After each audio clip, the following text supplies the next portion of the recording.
우리 함께 찬송가 337장입니다. 찬송가 337장 함께 찬양하겠습니다. 가사를 생각하면서 함께 고백하기 원합니다.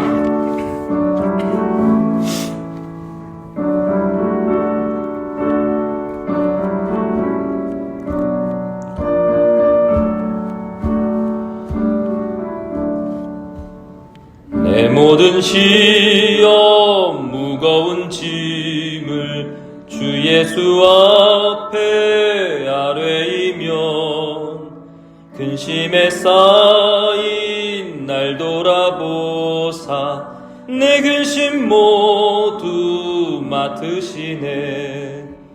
무거운 짐을 나 홀로 지고 견디다 못해 쓰러질 때 불쌍히 여겨 구원해 주리 은혜의 주님 오직 예수.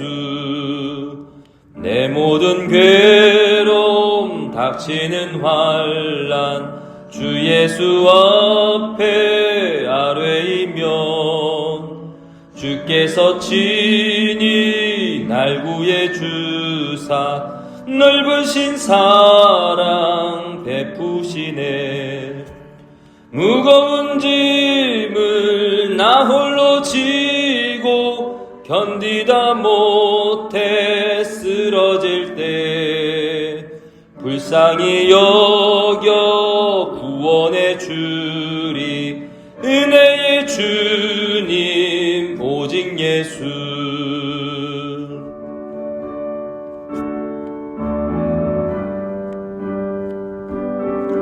우리가 오늘 함께 살펴볼 창세기 40장의 내용과 이어질 수 있는 찬양인데 우리의 고백이 이와 같이 되기를 간절히 원합니다. 3절입니다. 내 짐이 점점 무거워질 때,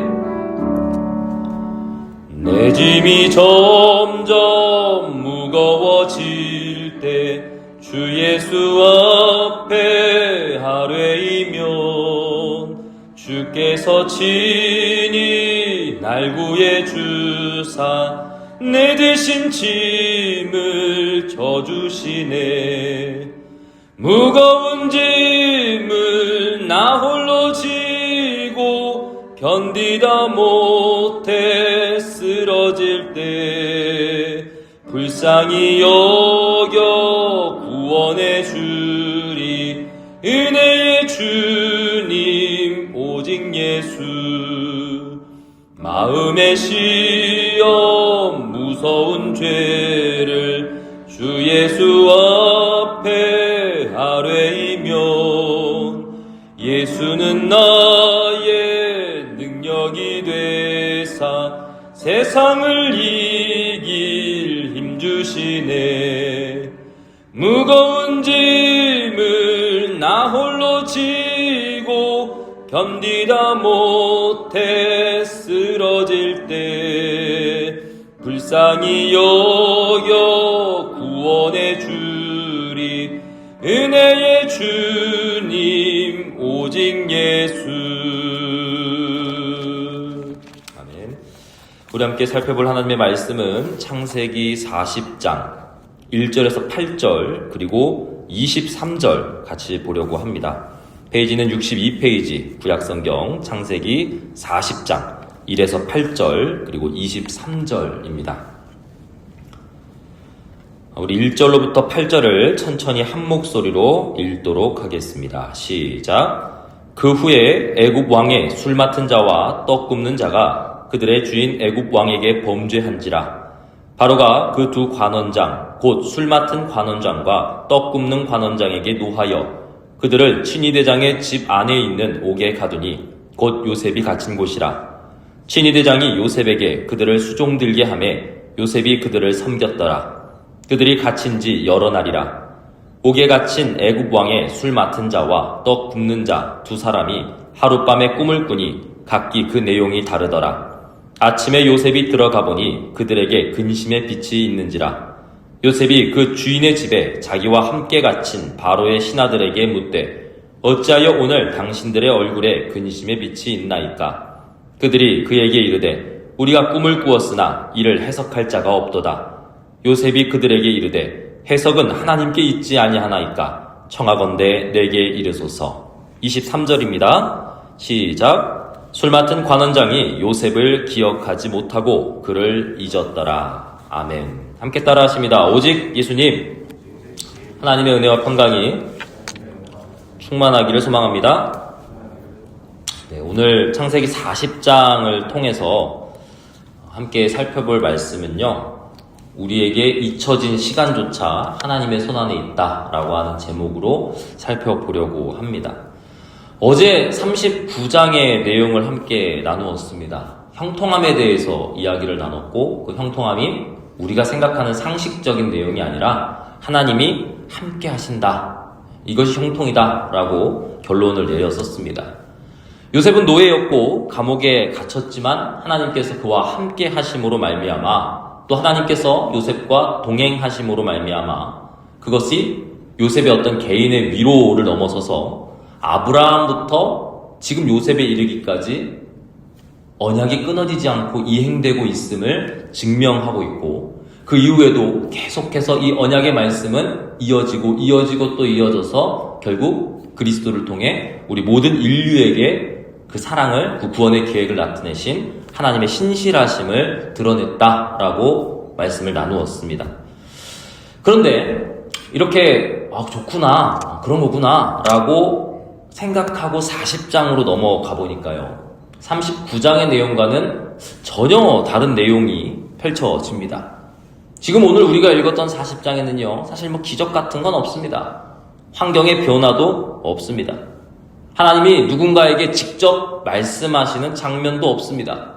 그런 가운데 23절 마지막에 이렇게 기록되어져 있죠. 우리가 읽었습니다만 술 맡은 관원장이 요셉을 기억하지 못하고 잊었더라. 요셉을 완전히 잊어버렸다라고 이야기합니다. 이게 지금 40장의 결론인 거죠. 침묵, 기다림, 그리고 잊혀짐, 망각.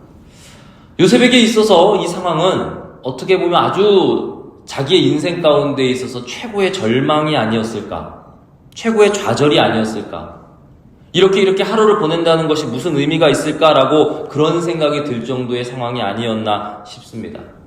근데 요셉의 마음이 그러할지언정 하나님은 그를 형통케 한다 말씀하셨고 형통하다고 하셨으며, 심지어 그 안에서 일을 멈추시거나 관원장처럼 잊어버리시거나 그런 게 아니라 신실하게 일하고 계셨다는 사실. 이건 사실 비단 요셉의 일뿐만 아니라 지금도 이 하루를 시작하고 있는 저와 여러분에게 비슷한 상황, 비슷한 문제, 비슷한 생각들 가운데에서조차 하나님이 나를 잊고 계신 것 같다라고 느낄 그런 상황에서조차 하나님은 신실히 일하고 계시다라는 것을 동일하게 나타내주고 있습니다. 이걸 오늘 아침에 함께 살펴보며 하루를 시작하기를 원합니다. 첫 번째, 하나님은요, 침묵 속에서도 당신의 말, 당신이 약속하신 그 언약을 이루어가고 계십니다.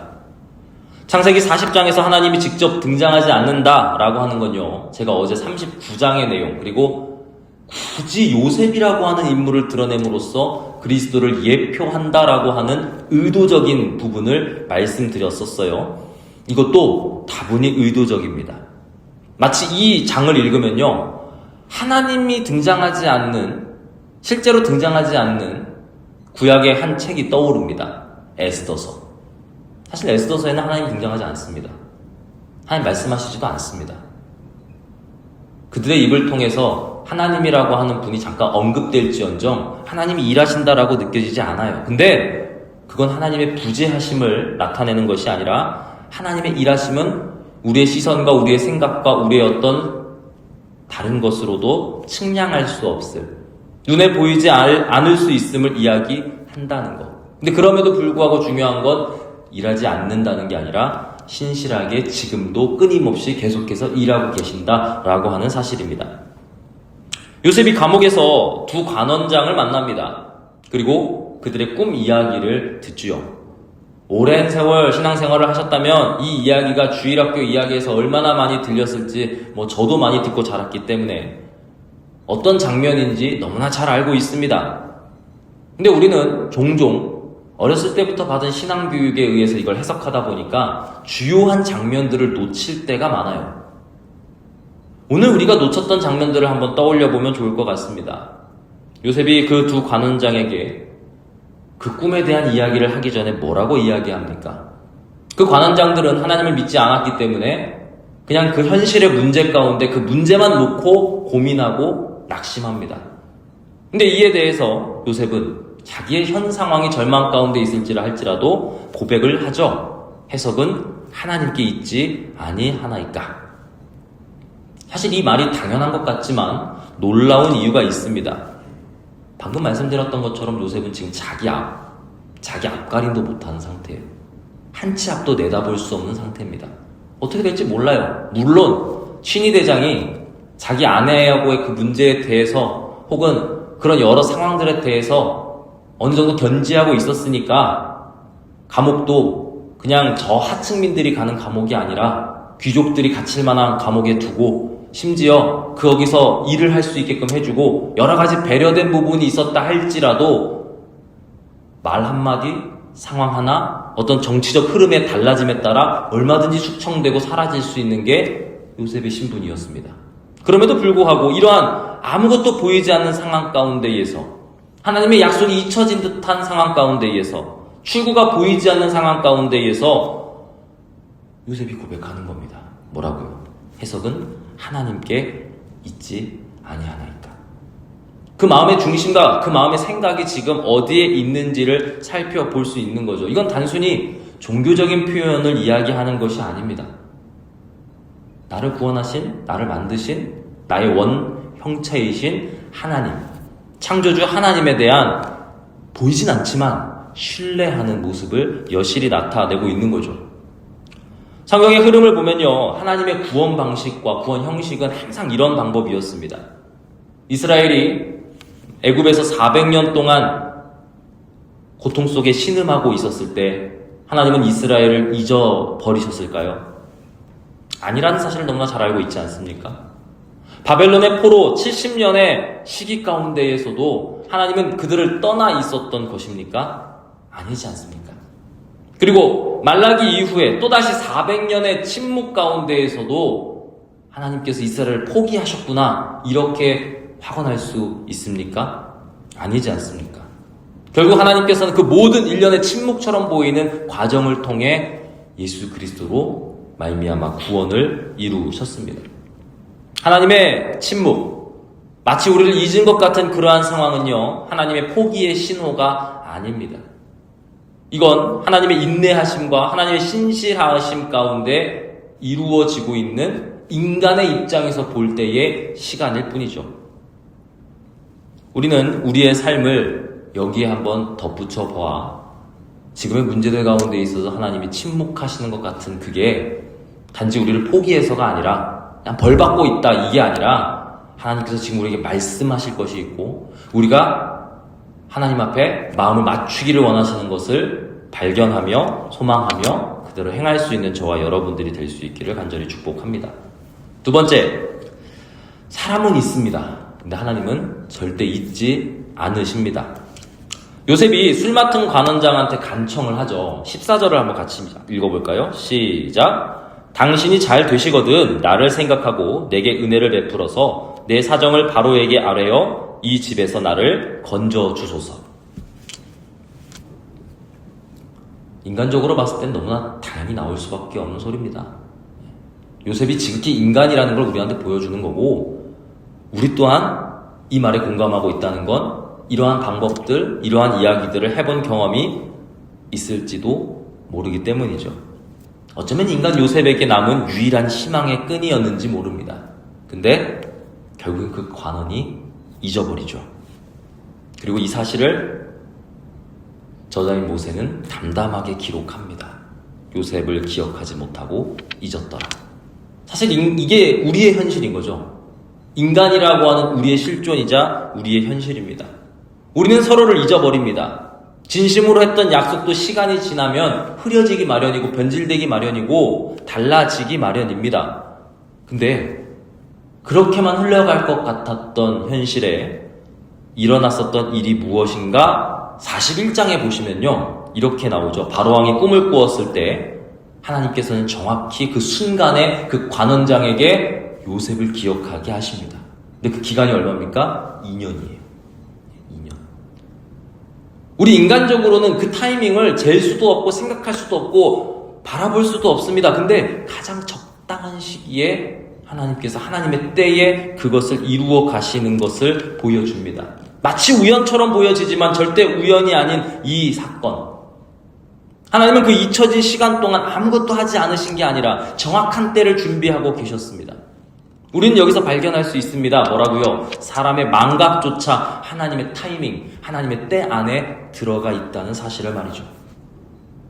출애굽기 2장 24절은 이렇게 이야기합니다. 하나님이 그 고통 소리를 들으시고 하나님이 아브라함과 이삭과 야곱에게 세운 그 언약을 기억하사 400년 동안 신음하고 있었던 이스라엘 백성들을 향하여 하나님께서 그제서야가 아니라 그 계획하신 바대로 이루어가고 계신 것을 보여줍니다. 하나님의 기억은 단순한 회상이 아닙니다. 가장 좋은 때에 시작된 구원의 역사를 우리에게 보여주고 있는 것이죠. 그래서 세 번째, 요셉의 기다림은 한 민족을 구원하기 위한 하나님의 마음이었어요. 만약 요셉이 감옥에 가지 않았다면 두 관원장을 만날 일도 없었을 겁니다. 만약 그 관원장이 2년 후가 아닌 다른 때에 요셉을 기억했다면 바로왕이 꿈꾸는 그 순간과 맞지 않았을 겁니다. 하나님은 이 모든 계획과 모든 상황을 이끌어가고 계세요. 그러면 결론은 그거죠. 그 방향의 끝이 무엇이냐? 요셉이 애굽의 총리가 됐습니다. 7년의 대기근 가운데에서 본인의 가족을 살려요. 구원합니다. 이집트뿐만 아니라 이스라엘의 민족을 구원해요. 아브라함의 언약이 끊어지지 않았습니다. 이스라엘의 12지파가 보존돼요. 그리고 그 계보를 통해 결국에 그리스도가 오세요. 요셉의 기다림은 어떤 개인의 고통만을 이야기하는 게 아니었습니다. 이것은 온 민족과 인류를 향한 하나님의 마음이었습니다. 그리고 더 나아가 그리스도를 통해 인류를 구원할 놀라운 계획이었습니다. 그래서 성경은 그냥 모든 것을 우연의 일치로 설명하지 않습니다. 사도 바울도 갈라디아 교회의 성도들한테 때에 대해서 이야기할 때 이렇게 얘기하죠. 4장 4절인데요. 갈라디아서 때가 참에 하나님이 그 아들을 보내사. 하나님은 가장 정확한 때에 가장 좋은 때에 일하시는 분입니다.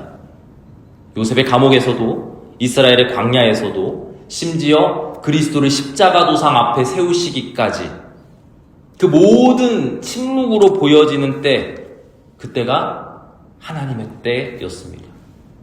그러니까 지금 우리의 때가 어떤 때인지를 분명히 알며 우리는 어떻게 해야 할까? 거기에 집중하여 그 마음을 주님께 맞추는 저와 여러분들이 되기를 간절히 소망합니다. 결론입니다.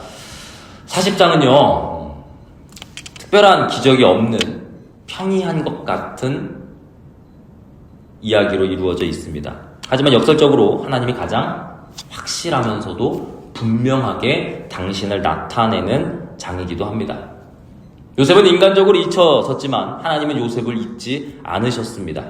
하나님은 침묵하는 것처럼 보였지만 그 안에서 여실히, 신실히 일하고 계셨다는 것을 우리에게 보여주고 있습니다. 기다림처럼 보이고 잊혀짐처럼 보였지만 그건 하나님이 가장 좋은 때를 만들어주시기 위함이었다는 것을 우리에게 보여줍니다. 그리고 가장 큰 침묵과 잊혀짐 가운데 우리가 성경의 한 본문을 살펴보게 되죠. 예수님께서 십자가에 위해서 하나님 앞에 이렇게 기도하죠. 하나님, 어찌하여 나를 버리셨나이까? 어쩌면 성경 가운데 가장 깊게 침묵하신 것 같은 바로 그때, 그 자리로부터 인류의 구원이, 하나님의 계획이 완성되어짐을 봅니다. 그리고 사흘 후 죽음은, 그 침묵은 부활로 말미암아 우리 앞에 승리로 다가오게 되죠. 저와 여러분이 기도하실 때 답답하실 수도 있고 그 침묵이 뭔가 괴리감에 익숙하지 않을 때도 있을 겁니다.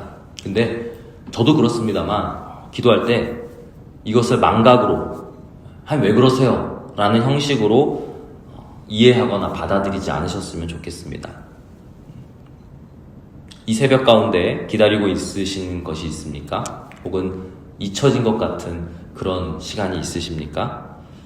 잊지 말아야 될 사실은 하나님은 잊으신 것이 아니라, 포기하신 것이 아니라 기다리고 계신다 라고 하는 사실, 그리고 그분의 때에, 당신의 때에 그 일을 행하실 거라는 사실.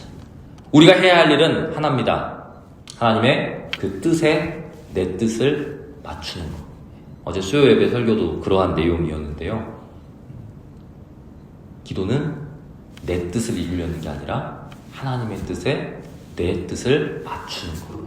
그것을 우리가 절대 잊지 말고 순종하며 이 하루를 주님과 함께 열어갈 수 있기를 간절히 축복합니다. 적용 질문입니다. 나는 하나님의 침묵에 동의하며 순종하십니까? 혹시나 그 침묵을 무시하고 못 참아서 추진했었던 일이 있었다면 어떤 게 있습니까?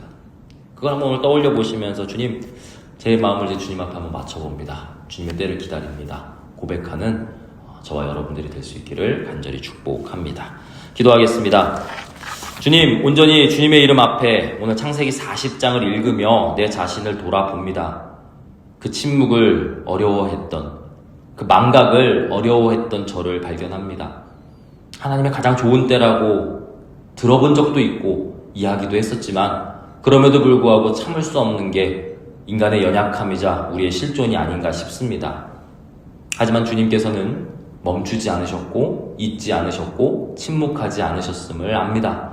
오늘 우리의 자리 가운데에서도 이 자리를 허락하시며 이 인내와 인구의 자리 가운데 드신 이유가 있음을 다시 한번 봅니다. 주님의 가장 좋은 때에 주께서 우리에게 행하실 가장 좋은 일로 사람의 눈이 아닌 하나님의 눈과 하나님의 방법으로 이루어 가실 것을 기대하며 오늘 기도의 자리를 나왔사오니 기도하는 모든 성도의 그 소리를 들으시고 주의 선하신 뜻대로 인도하여 주시옵소서. 우리 함께 주기도로 마무리하고 개인 기도하겠습니다. 하늘에 계신 우리 아버지, 아버지의 이름을 거룩하게 하시며 아버지의 나라가 오게 하시며 아버지의 뜻이 하늘에서와 같이 땅에서도 이루어지게 하소서. 오늘 우리에게 일용할 양식을 주시고 우리가 우리에게 잘못한 사람을 용서하여 준 것 같이 우리 죄를 용서하여 주시고 우리를 시험에 빠지지 않게 하시고 악에서 구하소서. 나라와 권능과 영광이 영원히 아버지의 것입니다. 아멘. 함께 기도합니다.